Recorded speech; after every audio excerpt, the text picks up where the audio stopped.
Welcome back to That Dad Guy. It's April the 4th, 2025, and it is Thursday, so we're continuing with my father's stamp collection. We've been going through an album of his that was marked the Americas, everything but Canada and the US, and we've been going through it alphabetically. So if you're tuning in for the first time, make sure you like, you subscribe, you leave positive comments, you share with other people, you put the notification bell on so you don't miss out on anything. And so today is no different. We are going to be talking about Grenada today. So Grenada has a capital of St. George. It has a population of about 114,000 people as of 2024, and they speak primarily English there. Grenada is made up of the large island of Grenada, two smaller islands, Carriacou and Petit Martinique, and the lower third of the island chain called the Grenadines. It was originally populated before the Europeans got there. Surprise, surprise. Europeans first showed up with Christopher Columbus in 1498. He saw the island. He said, that's called La Conception. 1 year later, though, Amerigo Vespucci renamed the island Mayo. But even though it was seen as a Spanish territory, it was never really colonized until 1609. The English showed up. They said, we want this. They tried to colonize it, and the local Carib people, tribes, massacred and made them all run away. So they left. In 1649, 40 years later, the French showed up. They decided they're going to settle the area, but they're going to have a peace treaty with the locals, so they established that.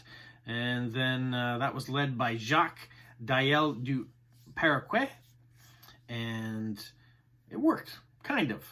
The locals, after a couple months, decided, we don't really like this very much. But 5 years later, in 1654, the French subjugated all the islands to stop the fighting and renamed the place La Grenada. 1714, they brought cocoa beans, and they started to harvest chocolate. And, well, not harvest chocolate, but harvest the cocoa beans that would make chocolate. They also had sugar plantations there. They brought in African slaves in order to work the fields. And they established a capital of Fort Royal, which later would become St. George, but we'll get into that. In 1762, the British captured Grenada in the 7 Years' War. Well, that's how we got into it. So they changed it from Fort Royal to St. George. They have the St. George Cross and all that. You'll see St. George's everywhere that the British have shown up. They like to use that. And Fort or Port Royal by the French is used in a lot of places. In 1763, the Treaty of Paris was officially made Grenada a British territory. 1779, during the American Revolution, the French showed up again and recaptured Grenada. But in 1783, the Treaty of Versailles was signed and it was returned to Britain. 1795 and 96, the locals said, we really kind of would like the French to come back. They had a revolt, and the British said, too bad, it's still British, and defeated the revolt. In 1807 was the end of trade of slavery. 1838, the emancipation of all the slaves. 1843, nutmeg was introduced to Grenada, which now supplies over 40% of the world's nutmeg crop. It all comes from Grenada. 1857, there's a massive labor shortage because we've had an emancipation of all the slaves. So what do? They bring migrants in from India to work instead. 1877 becomes a crown colony. Now we jump all the way ahead to 1950. A gentleman by the name of Eric Guerrier founded the Grenada United Labour Party. In 1951, they established a strike for better working conditions. 1958 to 1962, Grenada becomes part of the Federation of the West Indies. By 1962, it collapses, though. In 1967, they became an associated state of Grenada. 1974, independence for Grenada. Eric Guerrier becomes the very first Prime Minister of Grenada. He chose to remain part of the Commonwealth, though, keeping the British monarchy as their head, and so having a Governor-General rule or dictate things in Queen Elizabeth II's absence. 1979. While Gary is out of the country, a new jewel movement, a Marxist party, launched a bloodless coup, suspending the Constitution, establishing close ties to Cuba, Nicaragua, and other communist bloc countries, and all other parties were banned. That kind of upset the U.S. to have this once British colony get its independence, now has a Communist Party leader. So in 1983, Grenada was building this really long airstrip. And Ronald Reagan in the United States and his administration said, you know what, they could be using this long airstrip in order to land military planes, refuel them, coming from the Soviet Union, going from Cuba, and they could use it to attack other sovereign countries in the area and spread communism throughout. So they decide they're going to invade. The U.S. does take a weekend, invades Grenada, and overthrows the communist government there, establishing a new government in its place. Countries like Trinidad and Tobago, Great Britain, Canada all say this is a clear violation of international law. They take it to the United Nations, and the United States vetoes any sort of punishment against them, and so it goes away. And do they live happily ever after in Grenada? No, they have hurricane after hurricane comes through, destroys their nutmeg crop, kills many different people. But as a government, as a society, they have grown. They've increased in their independence. They have a working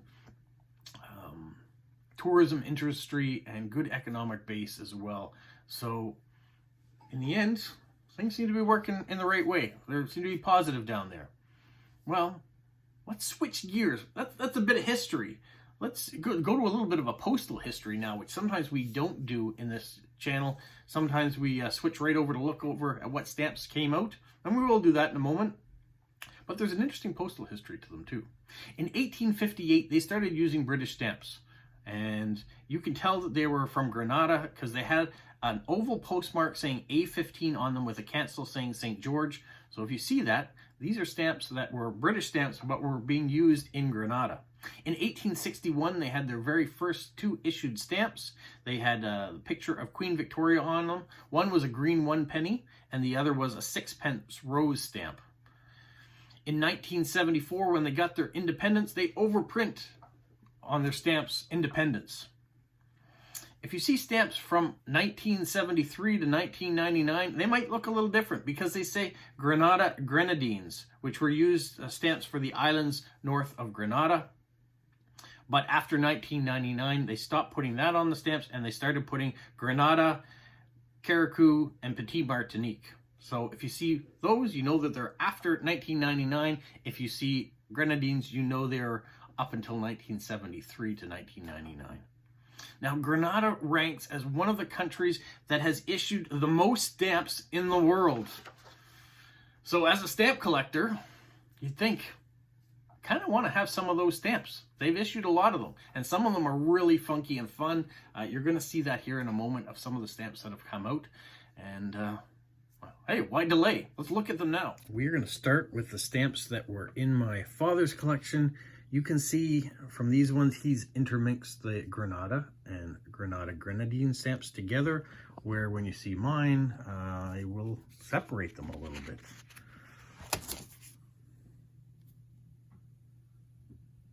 I know for some of you, there's some real collections in here for thematic collecting.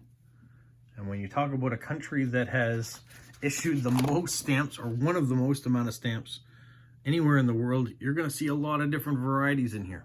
Now, there are going to be some duplicates. I am going to tell you that because I have bought collections. And I haven't been looking at which ones I already have. So if you see them over and over again, fear not. I know that there are stamps in here that will be duplicates. I first started with the stamps that were in my father's collection. Then I'm going to show you some of the stamps that I've set aside and already started to put in Vario pages. And then other ones that are just on pages that I bought as collections. Next, we're going to go through some of the ones that I've already been putting into Vario pages. And you can see that there are themes here. And I've separated some of them by what they look like and what's on them. But not necessarily by year yet. Yes, Christopher, if you're watching this at home, there is a bunch of Scout stamps that have come out by Grenada. You may already know that, but they have lots of things that have to do with the Scouts.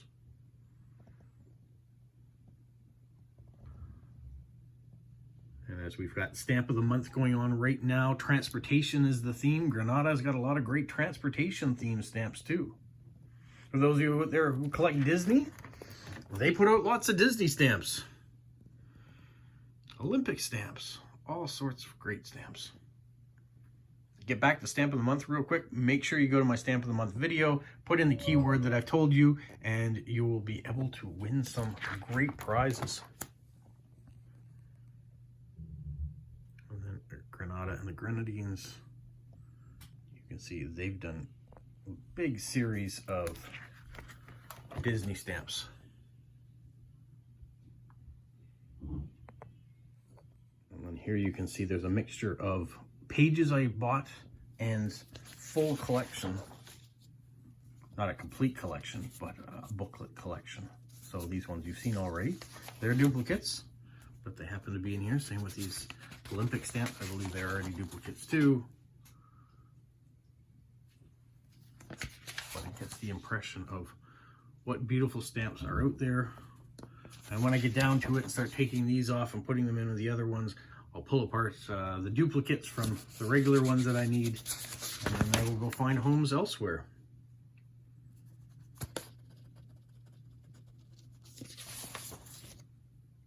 Like these scouting ones. I know I've got extras of those.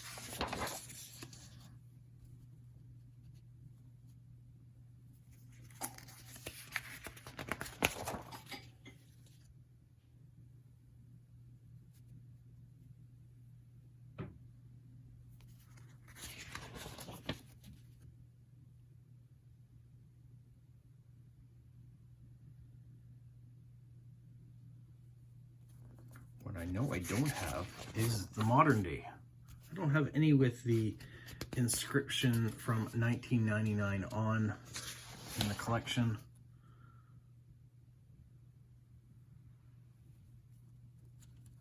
Christmas stamps that they put out. There's a statue of David.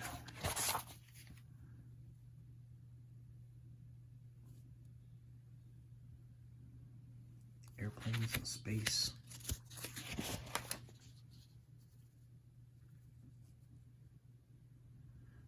One thing I also know about Grenada, or notice about Grenada, very colorful stamps. There's Churchill. Here's some of the Disney stamps. Those of you that are fishermen, here's some fishing stamps. Art on stamps. So many different potential themes that you can collect. You can see these ones all have the Scott number underneath of them. Some of them do anyways.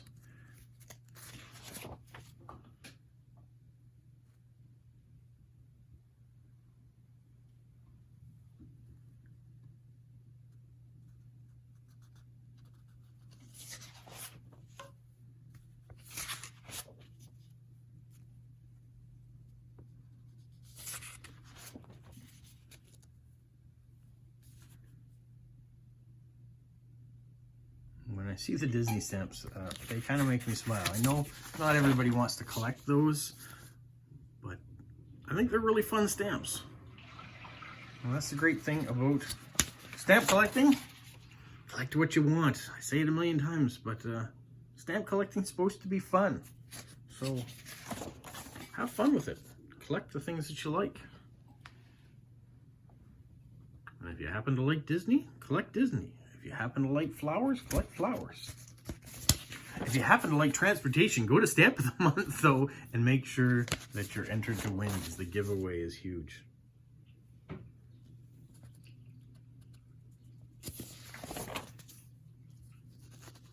Some nice earlier ones here.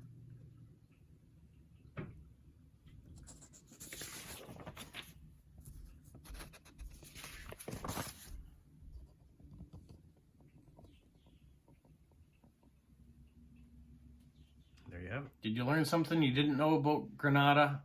Did you take in some of the stamps that they've put out there that maybe you want to add to your collection?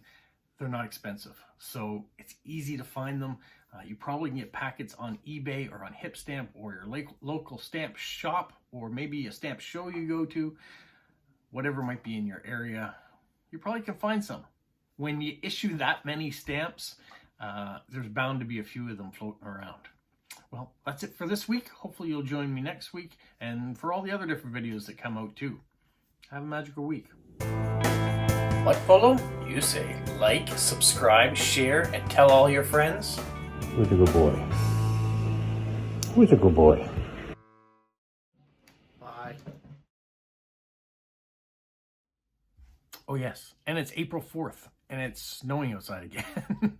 Not a lot of snow, but the ground is white once again. Tomorrow, I think it's supposed to be 10 degrees, and the snow will all melt and disappear. It is an up and down roller coaster of weather right now in spring.